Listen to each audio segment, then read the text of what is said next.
Mga kapatid, napansin niyo po ba na tuwing tag-ulan, parang uma-attitude ang mga pintuan?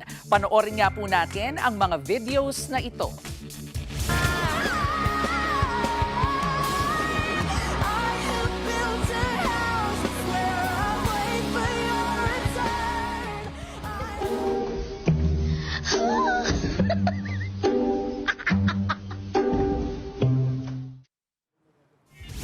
Kita niyo po yon, dati isang hila lang, mabubuksan na agad. Ngayon, abay pahirapan.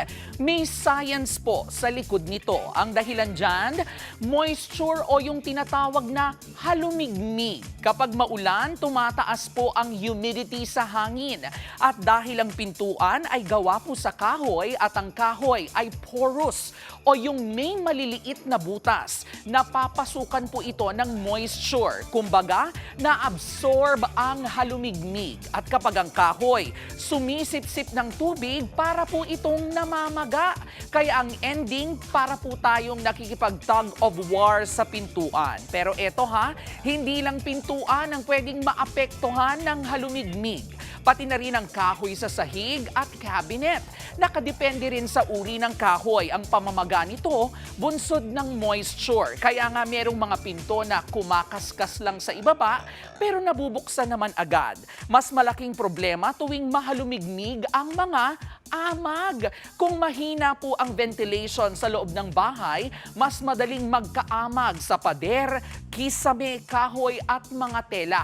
Kaya kung may mabahong amoy o kung may mga bahid na parang black spots sa pader, maaaring moisture problem na yan. Pero mga kapatid, may paraan para makontrol ang moisture sa loob ng bahay. Maaari pong gumamit ng hygrometer para ma-monitor ang humidity. At kung mataas ito, makatutulong ang air conditioner o dehumidifier.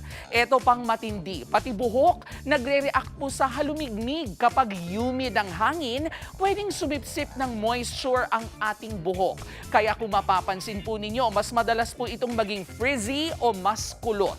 Kaya sa panahon ng tuloy-tuloy ang ulan, hindi lang ang tubig na nakikita natin ang dapat bantayan, pati ang moisture na naiipon sa hangin dahil ang simpleng mahalumigmig, maaaring magdulot ng problema. Yan po ang ating K-Alaman. K-OK. Mga kapatid, Jervy Wrightson po. Eto na nga.